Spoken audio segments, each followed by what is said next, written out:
ఆ రామచంద్రమూర్తి యొక్క వంశక్రమం ఏమిటి అని అడిగినప్పుడు అందులో ఈ విషయాన్ని చెప్తాడు మహానుభావుడు వశిష్ఠ మహర్షి. చెప్తూ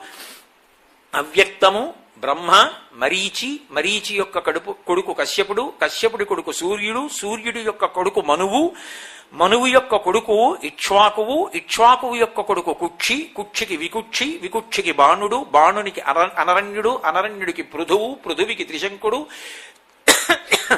త్రిశంకువుకి దుందుమారుడు లేదా యువనాశ్వుడు, ఆయనకి మాంధాత, మాంధాతకి ధ్రువసంధి, ధ్రువసంధికి ప్రసేనజిత్, సుసంధి, ధ్రువసంధి, ప్రసేనచిత్, ధ్రువసంధికి భరతుడు, భరతునికి అసితుడు, అసితునికి సగరుడు, సగరుడికి అసమంజసుడు, అసమంజసునికి అంశుమంతుడు, అంశుమంతునికి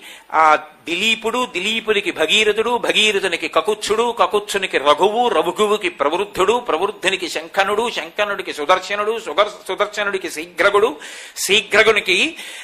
మరువు, మరువుకి ప్రశుశ్రుకుడు, ప్రశుశ్రుకునికి అంబరీషుడు, అంబరీషునికి నహుషుడు, నహుషునికి యయాతి, యయాతికి నాభాగుడు, నాభాగునికి అజమహారాజు, అజమహారాజుకి దశరథ మహారాజు, దశరథ మహారాజుకి రామలక్ష్మణ భరత శత్రుఘ్నుడు.